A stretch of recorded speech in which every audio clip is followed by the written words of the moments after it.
I just want to be close to Chris. Appreciate that, man. Did you get that shirt at camp? Oh, dude, I wish. It's actually my friend's band. You know, Where's his? There's no band logo on it. it's really, I've watched it like one time literally and it Came faded off. away. What he does is he just buys random shit Yeah. at like thrift stores and whatever, and then prints his own logo on it all. So, which is cool, which lends to like when you're at his shows and you're buying merch, you're picking between like this random tank top and this random sweatshirt, but then you wash it one time and it comes off. So his merch is like Goodwill It's clothes thrifted, that he, yes. he irons his logo onto? Yeah. What's Dude, the name of this band? We It's gotta called plug Wood it. Right? Acres. But you know what? That's a good point, Chris. That's a good point of like, you can pass off a lot of things as punk rock. Yeah. Like if you want to do less or spend less money, you can just pass it off as indie or punk rock. I mean, I think I just figured out what we're gonna do for Backyard Comedy Apparel. You Dude. go to Goodwill, you grab a shirt, and you just iron on your logo on And it. you There say go. that it's like a single made, like a unique piece. Yeah. You know, but it's really just was some poor fuck sweatshirt that you Right. took. That's genius. But Wood Acres. I don't know. It's you can't see it, but it says for friends underneath I it, do barely see it now. right there. And I see some. Yeah, I see the Wood Acres. Yeah, Wood now. Acres. And what I would say about my friend's music, this whole for friends Yeah, what's thing, the genre? I would say it's kind of like folk, punk inflected folk, I would call it. Okay. But one thing I was gonna say about his music that I do think is really cool, I feel like he has a lot of songs about friendship, and I feel like we have so much music and art celebrating romantic love, and not many songs that are like, I Yes. love my friends. And I do think that I just like, if I'm being completely honest, friendship is like probably the best part of my life, or my friendships are probably the thing in my life I am most proud of. But I feel like I have this idea in my head that comes second to like romantic relationships or right. sexual relationships or something like that. Do you have romantic and or sexual relationships in your life? I do. Okay. I do right now, Okay. actually. So that's actually a good part of my life. okay, also all right, right good, now. good. So they're all But good, but this they're all needs a good. little bit more. I just think that like, I don't know, I think like we have this kind of hierarchy of relationships in our society. Yes. And I think if I was really being honest about what's really important to me and what has, over the long run, brought the most joy to my life, friendship might be number one. But I think that's almost a little embarrassing to say. I don't think it's embarrassing to say. I think the struggle would be like the longevity of a friendship. It is rare to be able to rely on a friend forever. Yeah. That I think is that's the downfall of that compared to a romantic relationship. Because you move away, because people have their own families. I mean, it's all kinds of things. It's just life gets in the way. Oh yeah, my own family, my own kid, my job, Girls my this. get in Hey the man, way, I'll see you. dude. Like literally, my best friends in the world. Best friends in the world. I'm very proud of them, just like you are of your friends. One time a year I see them. We're militant about it. We've been doing it 11 years in a row, and it's the Lake Weekend crew. And I love them the all. late weekend crew? Lake Weekend crew. Oh, the Lake Weekend crew. Yeah. Awesome. What'd you Where's think the I lake? said? Late weekend. Okay. Like you guys stay up late, like it's a sleepover. Maybe I'll use that this year. I'll say, hey guys, let's. Dude, it's interesting. Okay, well, but what you're saying a little bit relates to what I'm saying, which is, we're somehow, that's normal.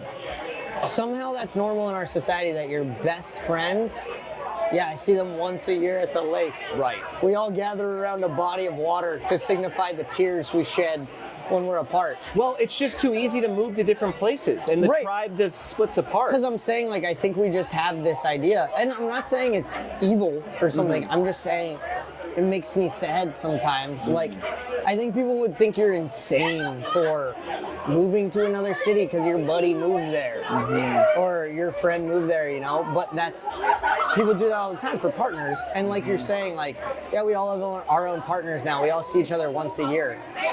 And I'm just saying maybe we need to like give friendship its due a little bit more. I think this Does is that the make perfect. sense? Yes, it does make sense, and I think this is the perfect segue into Kings of Camp.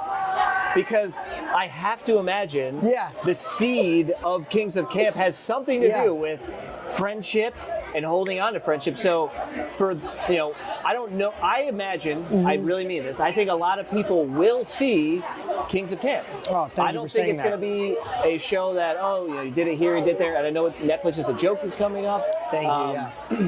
But I think a lot of people are going to see it because it's a really good show. But Thanks, dude. Bring us into what is Kings of Camp? Okay, well, I'm going to go back to something you just said about Okay. the segue because it's kind of funny and I think you're onto something. Okay. But, is this my camera? For those of you who don't know, Kings of Camp is a two-man show written by me and Jacob Kaplan, my dear friend, a brilliant comedian who lives in New York City.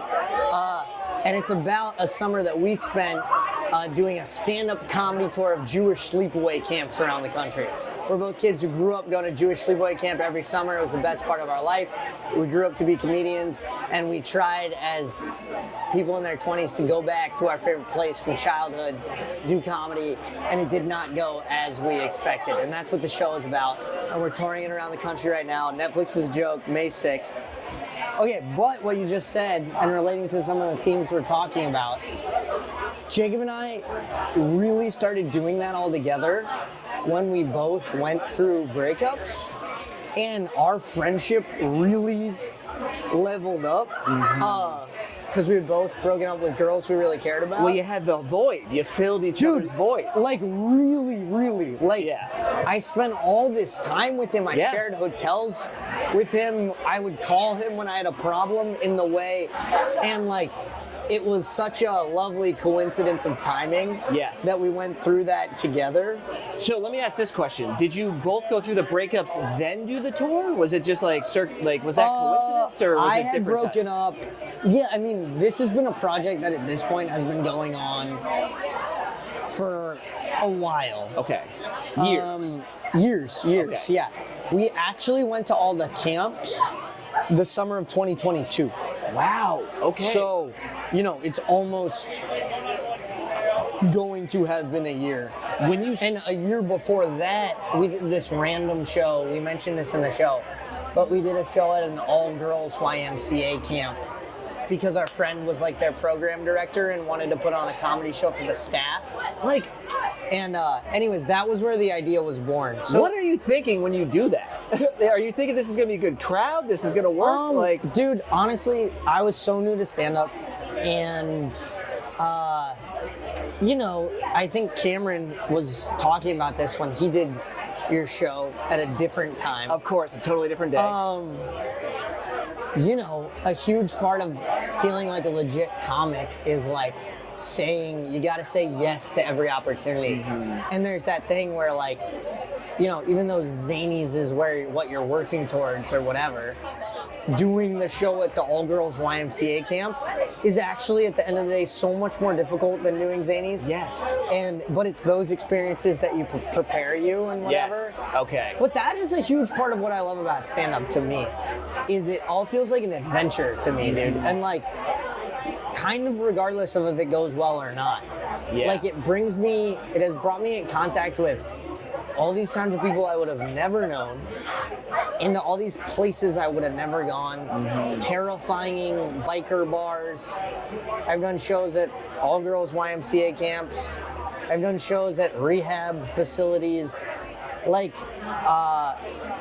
places I would never go as I finish my third drink of the There night. had to have been a point, maybe not, where you started going to some of these places because you were like, this is going to be a good story. Yeah, we're going to go do the rehab clinic. I'm going to go crush there. Yeah, it makes me feel cool about myself, for sure. I think, I don't know if other people want to hear the story, but I definitely have friends via comedy. Yeah. I like comedians who are, scary dudes, criminals. Yes. And people who I feel like are different from me, but I feel like we're bonded in this brotherhood, sisterhood of comedians, Right. and respect each other on that level. Yes. And, I always say that Nashville comedy, which, by the way, Chris, I appreciate everything PB is doing. I appreciate this show because I believe in Nashville comedy, so I like that you're doing this. But, I always say that comedy is like I think comedy, especially here in Nashville, is like a truly inclusive community, and not college brochure inclusivity that's like pretty different people who look different but are all more or less the same. Like really mentally ill people, more mentally ill people, like. You know, whatever. That's a joke, but I also kind of mean it like no, you're really spot lots of on. Different people, and like, and actually having to deal with and listen to people say different kinds of things. Right. And it's cool. Like everybody's allowed to be a part of it, and the only criteria is like people laugh. And so it's pretty fair. It's pretty fucking fair. It definitely and is. I really like that about comedy, and I really like that about Nashville comedy and stuff. Yeah, it was funny thinking about, as I'm listening to you, I'm realizing the difference between a producer and a comic, but how we all occupy the same space and experience it differently. And here's what I was thinking of. So you were saying how like, you know, there's this spirit of like adventure for a comedian. Mm-hmm. You go into a room, it doesn't, and I talked to Cameron about this on the last episode too. I was like, you go in with 3 people or with 100 people, like, does it matter? He's like, no, man, you just go and you do, and you get that, those reps, you build that muscle. The producer side of it, which I'm fully leaned into, maybe someday I'll go back into the stand-up, but for now I'm kind of like, maybe this is my realm of genius, this is where I focus. If I'm in a room and there's 3 people, 6 people, I'm losing it in the back. I'm like, what did I do wrong? Yeah. Why aren't more people here? They must, like, Marcus must be so upset with me. He must be so feeling like this is such a waste of his time. But every time I go up and apologize, I was talking to Paula the other week at Whiskey Jam, because we do this insane show, Whiskey Jam now, where it's like at Whiskey Jam. It's the most insane environment for stand-up comedy that I think I've ever been in. Completely. Yeah. There's 200 people. They're loud. They're really not paying any attention. But then it's a room, and this is what I told somebody. You can murder harder in that room than you ever have in your life, or you can be washed away into nothingness. Yeah. Okay? But circling back to what I said to Paula, I was like, hey, I'm like, thanks so much for being here. I'm so sorry that this is so crazy. Because like her delivery tends to be a little bit quieter. By the way, she did awesome. Just wanted to make that super clear. She crushed. But she was like, Chris, like, thank you for having me. Do you not realize that, like, I love doing comedy anyway? Yeah. It doesn't matter. Well, I would say that's so funny because, I mean, it depends on. Comedians of almost every level are so thankful for any kind of opportunity and gig. And I think I'm so grateful to someone like you who is like creating the structure for the community that I was describing to actually exist within. It's almost like we're the fish, but you're the aquarium. Like, do you know what I mean? Yes. Like it wouldn't, we'd be flopping around on the ground without it. It's a very symbiotic relationship. Yeah. Both there's different parts of the brain, which is why I'm always impressed with, like, I can't fathom how someone can produce well and do stand-up well. Like, there's a point where I just had to go, I just got to lean in here. There are different parts of the brain. Yeah. The time you're spending building marketing material or planning an event or coordinating for, sponsors and chairs and this goes here. It's like, that's all the time I should have been writing and practicing. Yes, but here's what I would say, because I think the artist side of things is over-romanticized. Like, what you are building is bigger in a lot of ways. Like, you're building something that's bigger than one voice and one perspective. You know what I mean? What you're building is like a space and a community for all these different artists to share what they think in. But like, I don't know, you're thinking kind of bigger than that. That is the goal. Do you know what I mean? Yes, and so like comedians are thinking like, how's this joke gonna do? What should this punchline be? Right. Maybe even at the highest level, dude, the concerns of a comic are like, shit, have I sold enough tickets in Tulsa this weekend? That is almost the limit of the bigness you can think at. And so people like you are thinking bigger than that, and that's exciting and ballsier in a certain way. Well, I appreciate you saying that. Yes, I think they're both beautiful, and I just don't want. They both have to exist. Away. They gotta coexist. Of course. To go back to the Paula thing. Yeah. Doing a show, performing at something like Whiskey Jam, which for those of you who don't know is a big concert basically. You're performing at a music showcase. Whenever you're performing in like a bar or like just a place where they're like basically what I always call ambush comedy, where people did not come there to see comedy. And I have such sympathy for those people. Oh, it so many sucks for them. comedians shit on them and are like, fuck you guys. And I'm always like, these poor people who they're came like, here dude, to I came have here, a meal. Yeah, and like to talk Yeah. to my friend. We're having an important conversation Exactly. about like a bad thing that And now I happened. have to hear this guy complain about women or something awful. Right.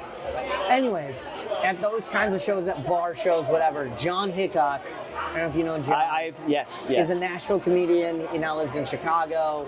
He tours. Tall dude, great comedian. Anyways, he gave me a piece of advice once for shows like that because he saw me really struggle on a show like that. And the piece of advice he gave me was he said, build an army, which is like, and what he meant, that's very John metaphor because he loves guns. I actually was gonna plug that. That guy, everything I see in my feed is him shooting like an Uzi at a bunch of cans in his backyard. But, okay, build an army. And what he meant by that was like, you'll be at these shows and there'll be like 50 people there and like 2 people will be listening to you.